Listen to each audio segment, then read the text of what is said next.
¿Qué se siente ser el dueño de Internet y no saberlo? Porque hubo un momento real, documentado, donde una sola empresa era el destino más visitado de toda la red, no de una categoría, de todo Internet. Más tráfico que Google, más páginas vistas que Yahoo, más tiempo de pantalla que cualquier otra cosa que existiera en el mundo digital en ese momento. Y ese momento no duró lo suficiente. MySpace fue la red social más grande del mundo antes de que la mayoría de la gente supiera lo que era una red social. Tenía 100 millones de usuarios cuando Facebook tenía 12 millones. Tenía los artistas, la música, la cultura, la energía de una generación entera volcada en sus páginas de colores estridentes y canciones que sonaban solas cuando entrabas al perfil de alguien. Rupert Murdoch pagó $580 millones por ella en 2005. El hombre que había construido uno de los imperios mediáticos más grandes del planeta la vio y dijo que era el futuro. Tenía razón sobre el futuro. Se equivocó sobre quién lo iba a controlar. 6 años después de esa compra, MySpace fue vendida por $35 millones. Menos del 6% de lo que Murdoch había pagado. A una empresa de publicidad que básicamente compró el nombre y dejó morir el resto. Lo que pasó en el medio es una historia sobre decisiones, sobre cultura corporativa, sobre la diferencia entre poseer algo y entenderlo, y sobre lo que pasa cuando tratas una comunidad como un inventario de anuncios. Esta es la historia de la red social que tuvo todo y lo perdió todo. Santa Mónica, California. 2003. Tom Anderson y Chris DeWolf trabajan en una empresa de marketing por Internet llamada eUniverse. No es glamorosa. No es el tipo de empresa que aparece en las portadas de Wired ni en los discursos de las conferencias tecnológicas. Es una empresa que vive en los márgenes del ecosistema digital, haciendo lo que las empresas de su tipo hacen en 2003. Intentando encontrar maneras de conectar con usuarios en Internet sin que los usuarios los ignoren. Anderson tiene 23 años y una obsesión que sus colegas reconocen pero que todavía no tiene nombre completamente claro. Le fascina la forma en que la gente se relaciona online. Los foros, las comunidades, los espacios donde personas con intereses comunes se encuentran sin necesidad de conocerse físicamente. Hay una plataforma que en ese momento domina esa conversación. Se llama Friendster, fundada en 2002. Con 3 millones de usuarios que han descubierto algo que antes no existía de esa forma. La posibilidad de construir una red de conexiones sociales en Internet y navegar esas conexiones de formas que el mundo físico no permite. Friendster tiene un problema. No puede con su propio éxito. Los servidores colapsan bajo el tráfico. Las páginas tardan minutos en cargar. Los usuarios que quieren conectar se encuentran con una plataforma que los frustra más de lo que los satisface. Anderson ve la grieta. En julio de 2003, eUniverse lanza MySpace, no como una startup independiente, como un proyecto interno, con los recursos de eUniverse detrás, con un equipo pequeño que construye rápido porque tiene prisa de llegar antes de que Friendster resuelva sus problemas técnicos. La propuesta de MySpace tiene algo que Friendster no tiene: libertad. En MySpace puedes personalizar tu perfil. Puedes poner la música que quieras, puedes cambiar los colores, los fondos, las fuentes, puedes hacer que tu página se parezca a ti de formas que ninguna otra plataforma permite. Es caótico, es ruidoso, es visualmente agresivo cuando 20 páginas diferentes tienen 20 combinaciones de colores y 20 canciones que suenan simultáneamente en tu browser. Y es exactamente lo que una generación de adolescentes y jóvenes adultos que están descubriendo su identidad digital quiere. La base de usuarios crece.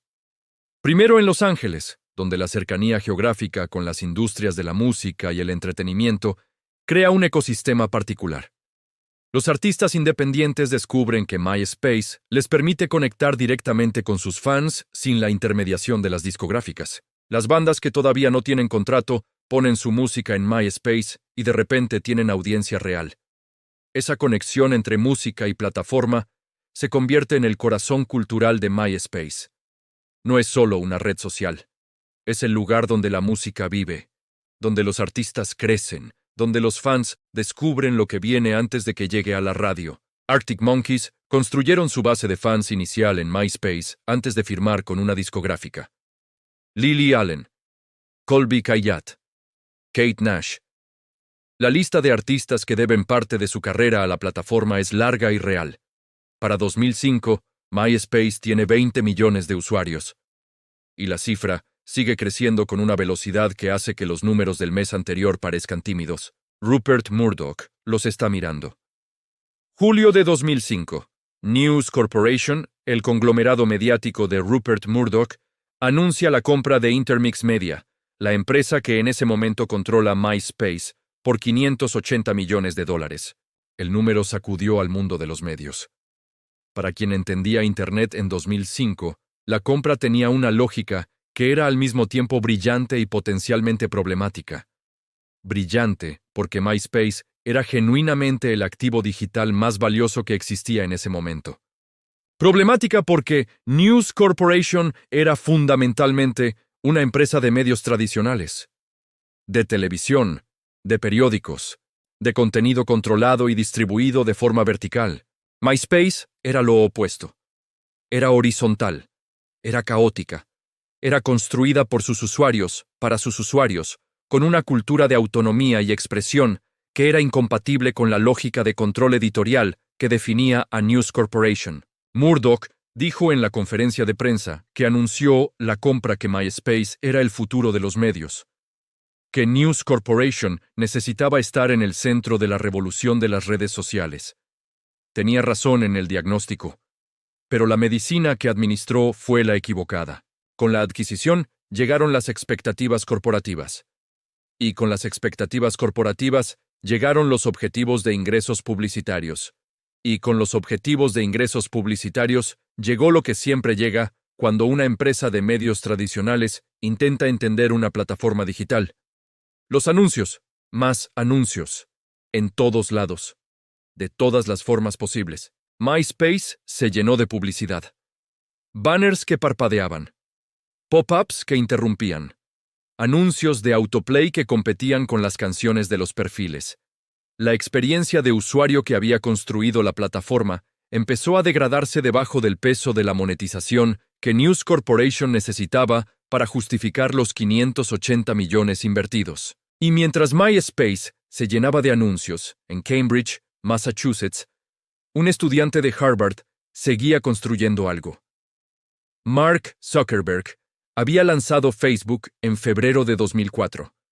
Al principio solo para estudiantes de Harvard, luego para otras universidades de la Ivy League, luego para todas las universidades de Estados Unidos.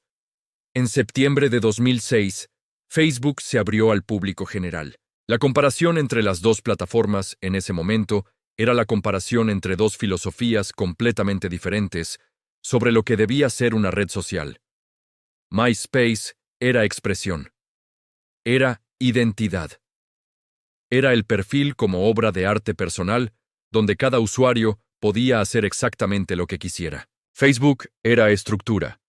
Era orden. Era el perfil limpio, consistente, navegable, donde la información estaba organizada de formas que tenían sentido, donde encontrar a alguien era simple, donde conectar con alguien era un proceso que no requería descifrar el diseño caótico de su página personal. En 2006, MySpace tenía 100 millones de usuarios.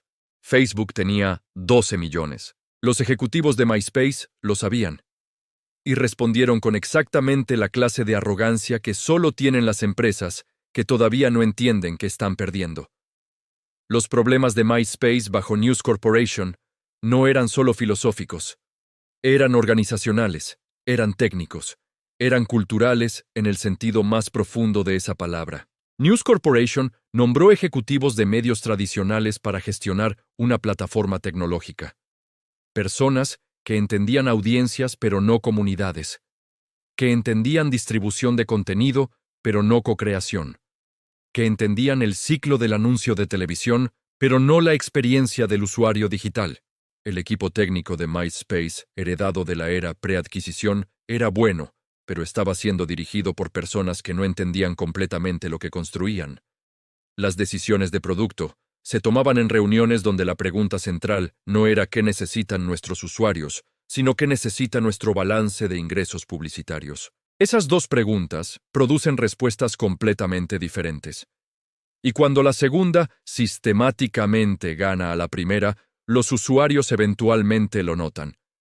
No con un análisis consciente, con una sensación, con la sensación de que algo en la plataforma ya no está construido para ellos, de que son el producto más que el usuario, de que cada cambio que se implementa hace la experiencia ligeramente más frustrante y ligeramente más rentable para alguien que no es ellos. Y cuando esa sensación llega, los usuarios empiezan a mirar si hay algo mejor. En 2007 había algo mejor. Facebook no era perfecto. Tenía sus propias limitaciones, sus propios problemas técnicos, sus propias decisiones de diseño que generaban resistencia entre sus usuarios, pero tenía algo que MySpace había perdido en el proceso de convertirse en una propiedad de News Corporation. La sensación de que alguien que entiende la plataforma estaba tomando las decisiones sobre la plataforma. Esa sensación es difícil de cuantificar. No aparece en las métricas de tráfico ni en los reportes de ingresos, pero es real y es transmisible. Cuando un usuario siente que una plataforma lo entiende, se lo dice a otro usuario, y cuando siente que no lo entiende, también. 2008. Facebook supera a MySpace en usuarios registrados globalmente. El momento que los analistas habían estado calculando durante meses llega. Y llega con la suavidad específica de los cambios que son inevitables. Sin drama. Sin un evento único que lo explique todo. Solo los números de un mes, que son diferentes a los del mes anterior. Los ejecutivos de MySpace responden. Con urgencia. Con la urgencia equivocada. Rediseños. Múltiples rediseños en rápida sucesión que confunden a los usuarios que habían aprendido a navegar la plataforma anterior. Nuevas funciones que intentan copiar lo que Facebook hacía mejor, sin entender por qué Facebook lo hacía mejor. El problema de copiar a tu competidor cuando estás perdiendo es que siempre llegas tarde. Facebook ya había implementado esas funciones. Sus usuarios ya las conocían. Sus usuarios ya habían construido sus redes en torno a ellas. MySpace llegaba con las mismas funciones 6 meses después. Para usuarios que ya habían decidido que la plataforma donde esas funciones vivían era Facebook. La hemorragia de usuarios se aceleró. Y con la hemorragia de usuarios llegó algo que en las plataformas de redes sociales es particularmente letal. La percepción de que la plataforma está muriendo. Porque las redes sociales son uno de los pocos productos donde el valor del producto depende directamente de quién más lo usa. Si tus amigos están en Facebook, tú estás en Facebook. Si tus artistas favoritos migraron a Facebook, tú migraste a Facebook. Si las conversaciones que importan están sucediendo en Facebook, tú estás en Facebook, aunque personalmente prefieras MySpace. El efecto de red que había construido a MySpace empezó a funcionar en su contra. Con la misma potencia pero en dirección opuesta. News Corporation intentó detener el sangrado con movimientos que demostraban que no entendían lo que estaban enfrentando. En 2009, contrataron a Owen Van Natta, un ex ejecutivo de Facebook, como CEO de MySpace. La lógica era que si alguien que había construido Facebook podía reconstruir MySpace. Van Natta duró menos de un año. Los problemas no eran de liderazgo ejecutivo, eran estructurales. Luego intentaron el pivote. MySpace ya no sería una red social de propósito general. Sería una red social de entretenimiento, música, celebrities, cultura pop, el espacio donde los fans se conectaban con sus artistas. Era una idea razonable. MySpace genuinamente tenía una herencia musical que Facebook no podía reclamar. La conexión entre la plataforma y la industria musical era real y valiosa, pero el pivote llegó tarde. Y llegó sin la inversión en producto que hubiera sido necesaria para ejecutarlo bien. Y llegó en una empresa cuya cultura interna había sido tan perturbada por años de malas decisiones, alta rotación de ejecutivos y confusión estratégica que ejecutar cualquier cosa con excelencia era casi imposible. Los empleados más talentosos se iban. A Facebook, a Google, a startups, a cualquier lugar donde la visión fuera clara y las decisiones tuvieran lógica. Lo que quedaba era una organización que seguía operando por inercia más que por convicción. Junio de 2011. News Corporation vende MySpace a Specific Media por $35 millones.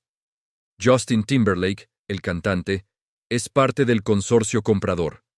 La narrativa de que Timberlake podría usar su conexión con la industria musical para revivir la plataforma fue tratada con el escepticismo que merecía. 35 millones. De 580 millones. Una destrucción de valor del 94% en 6 años. MySpace existe todavía. Técnicamente, hay un sitio web con ese nombre. Tiene algunas funciones musicales. Tiene usuarios que lo visitan ocasionalmente. No es una red social, es una reliquia digital. El tipo de cosa que existe porque alguien no terminó de apagar las luces. Facebook tiene hoy más de 3.000 millones de usuarios activos. Es parte del grupo Meta, que incluye Instagram y WhatsApp. Es una de las 5 empresas más valiosas del mundo. El chico de Harvard, que estaba construyendo algo en 2005, mientras MySpace dominaba el mundo, construyó algo que redefinió la forma en que la humanidad se comunica. Y MySpace. MySpace, que en 2006 era más grande que Google en tráfico, que tenía a los artistas más importantes del mundo construyendo sus comunidades en su plataforma, que había convencido a Rupert Murdoch, uno de los hombres de negocios más agresivos e inteligentes de su generación, de pagar $580 millones por ella. Se vendió por 35 millones a alguien que pensó que Justin Timberlake podría salvarla. Hay varias lecciones que los libros de negocios extraen del caso MySpace. La trampa del innovador. El dilema de la monetización prematura. Los peligros de la adquisición corporativa de culturas digitales orgánicas. Todas son válidas. Todas capturan algo real. Pero lo que me parece más importante no está en ningún análisis estratégico. Está en algo más simple. MySpace perdió porque dejó de hacerse la pregunta correcta. La pregunta correcta no era cuántos anuncios puede absorber esta plataforma antes de que los usuarios protesten. No era cómo copiamos lo que Facebook está haciendo. No era qué podemos vender a News Corporation en la próxima reunión de resultados trimestrales. La pregunta correcta era la misma que Tom Anderson se hizo en 2003, antes de que existiera nada de esto. ¿Qué necesita la persona que está al otro lado de la pantalla? Esa pregunta construyó MySpace. Y cuando dejaron de hacérsela, MySpace empezó a morir. Zuckerberg se la siguió haciendo. No siempre correctamente. No sin controversias ni decisiones que generaron resistencia y crítica. Pero con suficiente consistencia como para construir algo que 3.000 millones de personas usan hoy. La diferencia entre las dos empresas no fue tecnología, no fue capital, no fue suerte de timing, fue a quien le importaba más la respuesta. Tú que estás viendo esto, tú que tienes un negocio, un proyecto, algo que estás construyendo para otras personas. ¿Cuándo fue la última vez que te preguntaste genuinamente qué necesita la persona del otro lado? No qué puedes venderle, no qué métricas mejora, no qué le puedes cobrar. ¿Qué necesita? MySpace sabía la respuesta a esa pregunta una vez. Y el día que dejó de importarle, Facebook empezó a ganar. Si llegaste hasta aquí, ya sabes lo que eso significa. Este tipo de historias no las encuentras en cualquier lugar. Encuéntralas en punto 54. Dale like si el caso te dejó pensando, déjame tu opinión en los comentarios. Me interesa saber qué hubieras hecho tú. Activa la campanita para que no se te escape ningún caso, y suscríbete. Nos vemos en el siguiente.